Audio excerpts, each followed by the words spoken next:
The reason we couldn't enact the tax is because when it was talked about 20 years ago, faster than you can say tax the rich, the General Assembly passed a law that prevented the city of Chicago from enacting such a tax. Really? So the only way we are able to do that would be to change the law in Illinois to allow municipalities like the city of Chicago, if they so desire, to enact a tax on commodities transactions within the city of Chicago. Because we were able to do that, that advisory referendum would have asked the voters if they should change the state law to remove that impediment.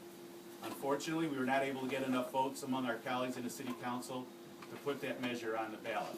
But I understand until that happens, until we have a better way of raising revenue, we are going to, or until the federal government changes its fundamental approach to policies affecting this country and to its tax policies, we are going to be in this city faced with hard choices where people of like minds, whether you want to call me an ally or not, I'm probably one of the most progressive members of the city council, but be that as it may, the fact of the matter is folks like me are trying in the halls of that legislature to try to make things more fair, but we are hamstrung by what's going on in the state and most importantly on the federal level.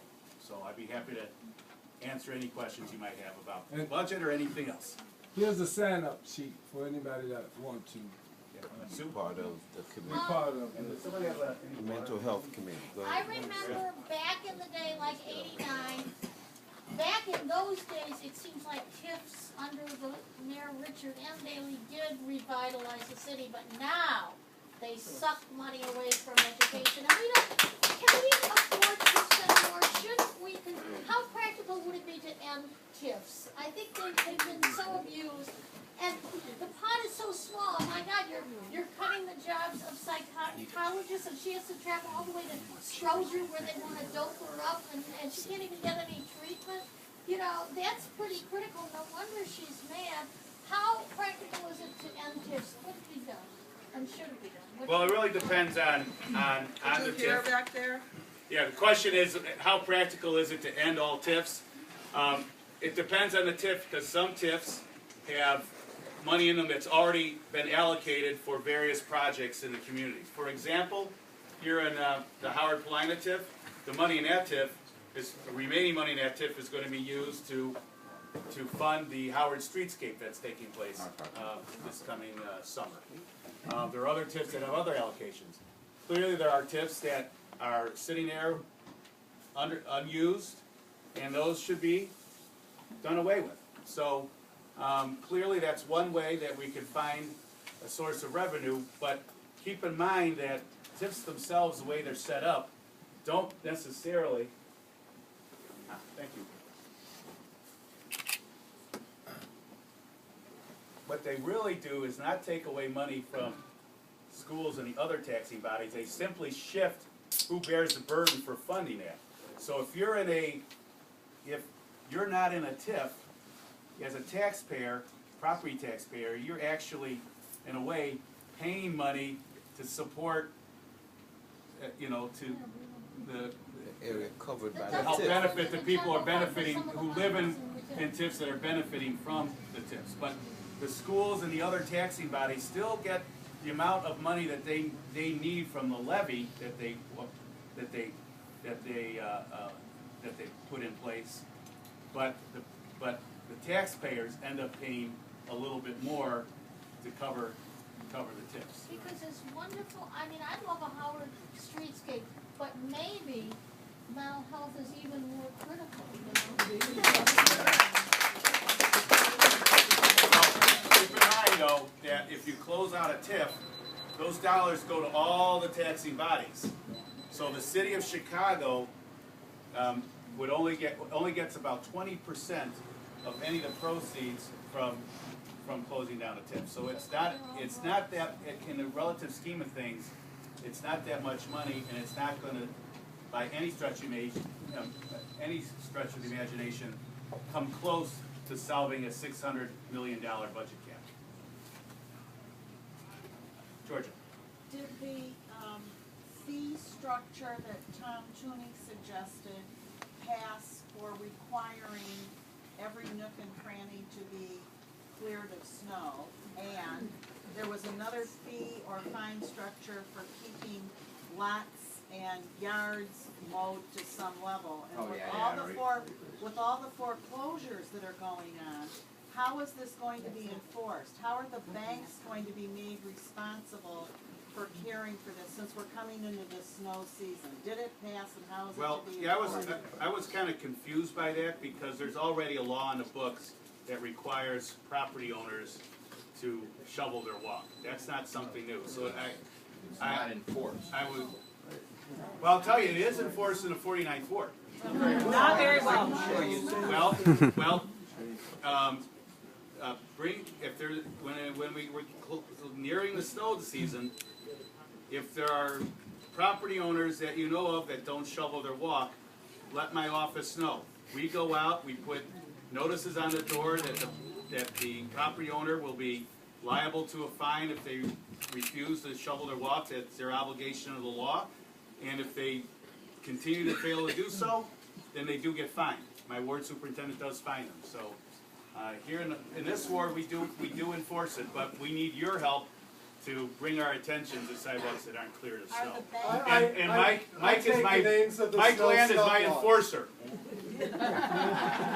are the banks who are holding the foreclosures gonna be responsible for these properties? I'm gonna jump in here.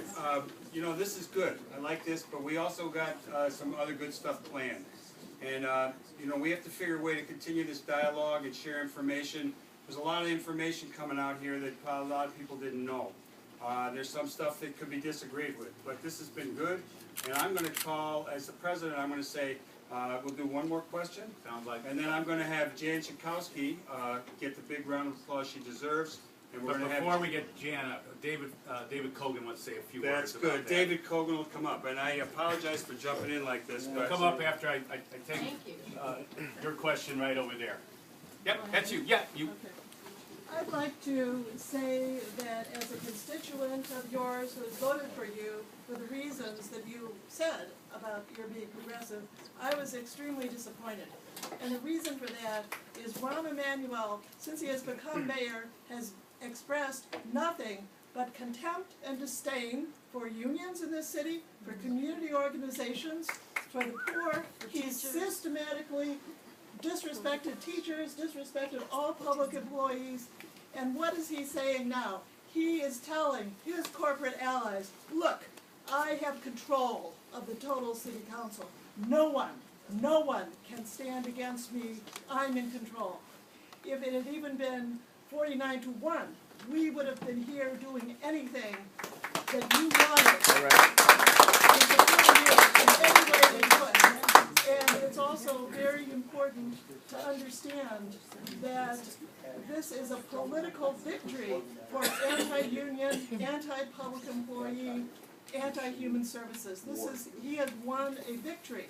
And little compromises that he made doesn't make up for that, and is going to empower him to do more of the same in the future.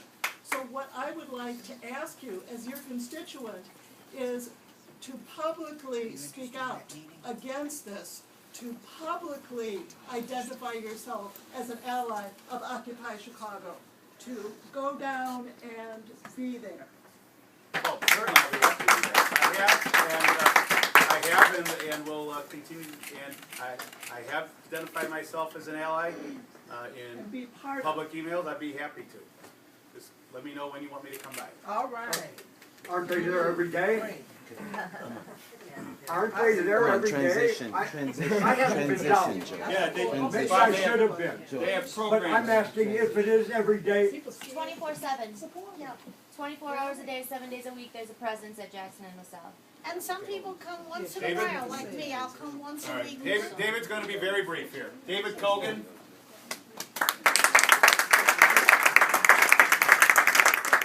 It's kind of difficult after what's going on here tonight. I am the community organizer and neighborhood team leader for the Obama campaign on the North Side. Speak As up. loud as he can go. I'm gonna speak loud, my voice does not carry too loud. How I'm gonna about, try. how about these folks in the front can repeat? How's that? So, just a quick observation before I ask them that. It seems to me that the root of the problems are what's happening in Washington DC. I know you don't like Rahm,